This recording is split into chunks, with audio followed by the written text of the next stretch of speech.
சிரித்தாடி மகிழ்வாக வாவா கண்ணா, என் குருவாயூர் பெருமானே வாவா மன்னா. சிரித்தாடி மகிழ்வாக வாவா கண்ணா, என் குருவாயூர் பெருமானே வாவா மன்னா. சிரித்தாடி மகிழ்வாக வாவா கண்ணா.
கிருஷ்ணருக்கு ஒரு கவிதை.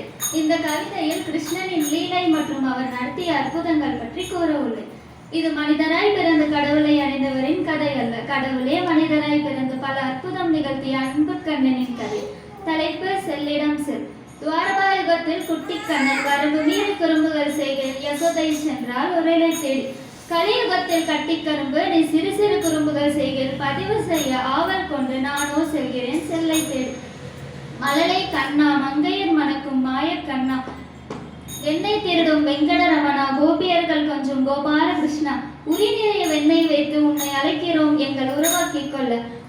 அகிலம் போற்றும் அழகனே, கோபியர்கள் மனம் திருடிய கோபாலனே, கண்களை திறந்தாலும் உன்முகம், கண்களை மூடினாலும் உன்முகம். உன் பிறந்த நாளான இன்று உன் ஓவியத்திற்கு பூமாலை சூடி பிரசாதம் வைத்து நீ வரும் பாதையில் வலிமேல் விழித்து காத்திருக்கிறேன். என் கண்ணனுக்கான இனிய பிறந்த நாள் வாழ்த்துக்கள். இப்படிக்கு கண்ணனின் சேவை. வணக்கம். இன்று மகிழ்ச்சி, பக்தி மற்றும் கலாச்சார செழுமை நிரம்பிய ஒரு திருவிழாவை நாம் கொண்டாட இருக்கிறோம். கோகுலாஷ்டமி கிருஷ்ண ஜென்மாஷ்டமி என்றும் அழைக்கப்படுகிறது. கிருஷ்ணர் இந்த சிறப்பு நாளில் இந்து மதத்தில் மிகவும் மதிக்கப்படும் கடவுள்களில் ஒருவரான கிருஷ்ணரின் பிறப்பை குறிக்கிறது. அவர் தெய்வீக விளையாட்டுத்தனம், ஞானம் மற்றும் அன்பு பெயர் பெற்றவர். கிருஷ்ணரின் வாழ்க்கை மற்றும் கலாச்சார போதைகள் மற்றும் ஆன்மீகத்தில் ஆழமான தாக்கத்தில் ஏற்படுத்தியுள்ளன. கிருஷ்ணர் அப்படின்னாலே நம்மளுக்கு அவர் செஞ்ச லீலைகள் அதிகமாக ஞாபகம் வரும். அதில் ஒரு லீலைகள் இப்போ சொல்லலாம். இந்திரதேவர் தான் தேவர்களுக்கான அரசர்கள். இந்திரதேவர்கிட்டயே பொதுமக்கள் அதிகமாக எல்லா சேவையும் கேட்கறதுனால இந்திரதேவருக்கு அவருக்கு ஒரு கர்வம் அதிகமாக இருக்குது. அவருக்கு கர்வம் அதிகமாக இருக்கிறது ஸோ குட்டி கிருஷ்ணன் அந்த அவங்களோட கிராமத்து மக்கள்கிட்ட இனிமேல் இந்திரதேவர்கிட்ட எந்த ஒரு ஹெல்ப்பும் உதவி கேட்காதீங்க, அவங்க அதிகமாக கர்வமாக இருக்காங்க அப்படின்னு சொல்கிறாங்க. கிருஷ்ணர் வந்து மக்கள் கிட்ட சொன்னது இந்திரதேவருக்கு வந்து தெரிய வருது.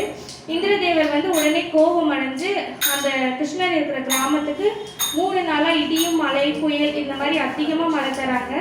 அப்பயும் வந்து கிருஷ்ணர் போய் இந்திரதேவர்கிட்ட வந்து மன்னிப்பு கேட்கல. ஸோ உடனே கிருஷ்ணர் வந்து அந்த அவரோட சுண்டு விரலால் அவங்க கிராமத்தில் இருக்கிற மழையை தூக்கி பிடிச்சு அவங்க மக்கள் எல்லாம் அந்த புயல் மழையிலிருந்து காப்பாற்றுறாரு. இதை பார்த்து இந்திரதேவர் வந்து கிருஷ்ணர் கிட்ட மன்னிச்சிருங்க, நான் செஞ்சது தப்பு தான், இனிமேல் நான் வந்து கர்வமாக இருக்க மாட்டேன் அப்படின்ட்டு சொல்கிறாரு. Okay, thank you.